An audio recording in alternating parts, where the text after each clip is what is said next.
Morning all of you. और चलो आ गया है अब जेई मेंस 2026 फर्स्ट सेशन का आपके पास क्वेश्चंस। अब ये डेफिनेटली ये जो सेशन है वो सब 11th के बच्चे के लिए भी इंपॉर्टेंट है और 12th के लिए भी, and it's definitely important for those who are yet to write examination tomorrow and day after. ठीक है, तो अब देखिए क्या होगा, इसी के आसपास ही पेपर मोर और लेस आएगा क्योंकि उन्हें बैलेंस करने होते हैं कुछ सेशंस में। हालांकि मैथ डेफिनेटली इससे थोड़ा डिफिकल्ट होगा क्योंकि आज चूँकि फर्स्ट सेशन था, तो साइकोलॉजिकली वो क्या चाहते हैं, जो पहले सेशन में मैथ्स को थोड़े ईजी रखा जाता है, तो डेफिनेटली कट ऑफ हाई आने वाला है। Because I will not give you what you call feel good kind of analysis, क्योंकि मुझे कोई कोचिंग खोल के एनालाइज नहीं करना है अभी फ़िलहाल। तो जो रियलिटी है मैं बता देता हूँ, मैथमेटिक्स का पेपर जो है वो बहुत ही आसान आया है। मैं बोल रहा हूँ बहुत ही आसान आया है comparatively with even last year, तो डेफिनेटली कट ऑफ हाई होने वाला है। और क्वेश्चंस जो हैं वो सारे के सारे अभी तक हमारे पास मैंने कलेक्ट कर लिया 18 से 19 क्वेश्चन, ऑल मल्टीपल करेक्ट से। तो मल्टीपल करेक्ट का पूरा पेपर हमारे पास है, सिंगल करेक्ट का 20 का 20 क्वेश्चन हमारे पास आ चुका है मेमोरी बेस्ड का। और आप देखो कि ये 20 क्वेश्चन जो है हमारे क्लास नोट्स में ऑलरेडी है, और इनफैक्ट जो भी टीचर होंगे जो अपने क्लास में पढ़ाते होंगे ये ऑलमोस्ट इसमें से 90% क्वेश्चन वो कराते ही होंगे। तो काफ़ी स्टैंडर्ड था क्वेश्चन, बस आपको साइकोलॉजिकली स्ट्रॉन्ग रहना था और काफ़ी अच्छे मार्क्स बनने वाले हैं मैथ्स में। तो अभी डर का कोई बात नहीं है क्योंकि मैथ्स भी आपका वो वाला लेंदी वाला जो फियर था फिलहाल तो दिखता हुआ नज़र नहीं आ रहा है। ठीक है, तो मैथ्स भी इस बार कॉन्सेप्चुअल होने वाला है, फंडामेंटल होने वाला है रादर देन दिस अननेसेसरी लेंदी, तो दैट्स अ गुड न्यूज़। तो चलो पहला क्वेश्चन आप देखो, सर्कल से स्टैंडर्ड क्वेश्चन है, डायरेक्टर सर्कल पे हम डिस्कस करते हैं। अगर थीटा 90 नहीं होगा, इन जनरल थीटा होगा तो क्या आएगा। हर एक केस में लोकस सर्कल आता है। एक्चुअली क्वेश्चन था एक सर्कल दे रखा है जिसका सेंटर 2,3 रेडियस 4 था।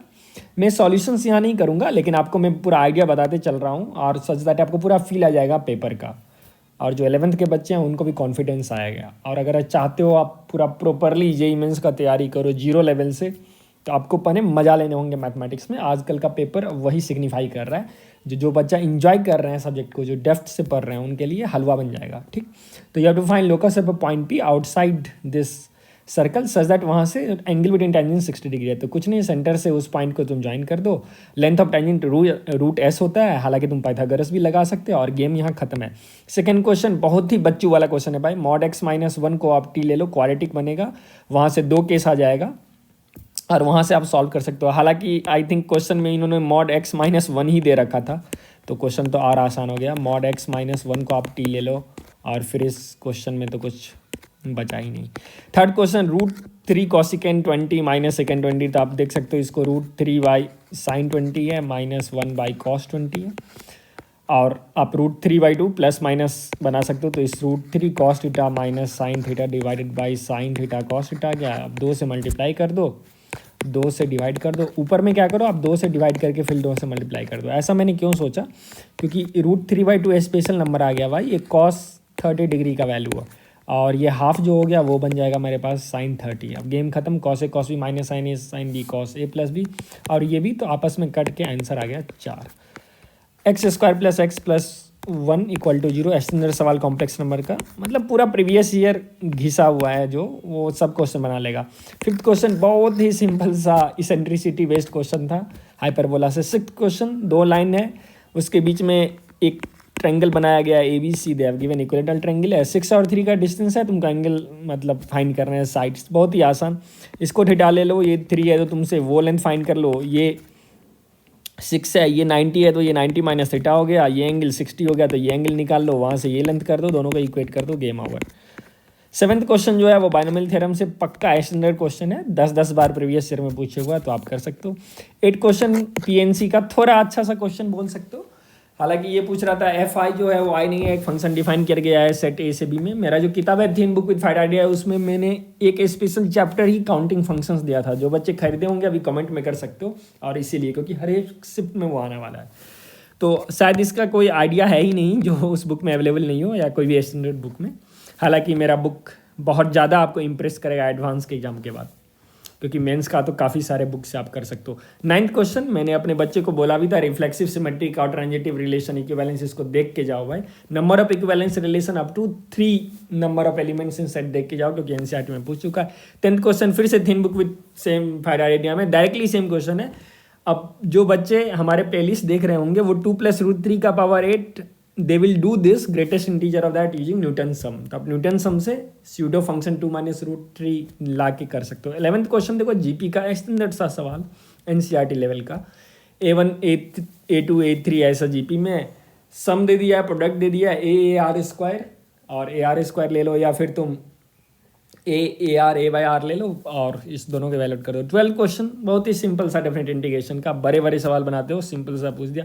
13 मैंने बताया था डेफिनेटली मीन मीडियन मोड से क्वेश्चन आएगा, और देखो स्टैंडर्ड डेविएशन और मीन का बहुत ही चिंटू मिंटू सा क्वेश्चन प्यारा सा पूछ दिया इन्होंने। सबको ऐड करके एवरेज निकाल लो, मीन का वैल्यू दे रखा है, सिग्मा स्क्वायर वेरिएंस आपको पता है, तो वेरिएंस क्या होगा mean of square minus square of mean, मौसम वहाँ से निकालो। 14 में डोमेन का क्वेश्चन है, ये आपको कोई भी स्टैंडर्ड टेक्स्ट बुक में मिल जाएगा। 15 क्वेश्चन है अगेन माइनस थीटा से माइनस ए से, तो किंग्स रूल आप लगाओगे तो एक्स का पावर 11 वाला वहीं पे दम तोड़ देगा, और पहला वाला 1 माइनस साइन थीटा है। आप इसको लिख सकते हो या तो ओपन कर दो और वहाँ से आप फैक्टराइज कर दो, या फिर साइन को तुम कॉस में निकाल दो, cos pi by 2 minus theta, और वहाँ से 1 minus cos is 2 sine square theta by 2 और game over. 16 question ellipse area bonded से, और मैं बार बार बोलता हूँ आपको, आप मेरे प्लेलिस्ट में देख लो जो 1 साल पहले दिया गया है, जो एरिया बॉन्डेड फिगर से वो इलिप्स या सर्कल्स या पैराबोला वहाँ से ही कनेक्ट करेंगे, क्योंकि एक बार में 2 चीज़ टेस्ट कर सकते हैं। तो आप इलिप्स बना लो और फिर ये mod x minus 1 minus mod x, हालांकि ये दोनों कर भी काफ़ी स्टैंडर्ड कर था। 18th क्वेश्चन की अगर हम बात करें तो डिफरेंशियल इक्वेशन का भी इससे आसान सवाल हो नहीं सकता है। एनसीईआरटी के डिफरेंशियल इक्वेशन का सॉल्व इलस्ट्रेशन 3, 4, 5 देखोगे तो वहाँ पे ये मिल जाएगा। 19th क्वेश्चन एक्सपेक्टेड है adjoint of A Q minus B Q, Cayley Hamilton का एक लाइन का यूज है, तो वहाँ से आप सॉल्व कर सकते हो। 20 क्वेश्चन जो है यहाँ पे फिर से एक क्वाड्रेटिक से देखने को मिला, और इंटीग्रेशन से एक और क्वेश्चन देखने को मिला था, शायद एक डिफरेंशियल इक्वेशन से ऑलरेडी मैंने आपको क्वेश्चंस दिखा दिए। तो ओवरऑल अगर मैं बोलूँ तो पेपर जो था वो इजी टू मीडियम आया है मैथ्स का।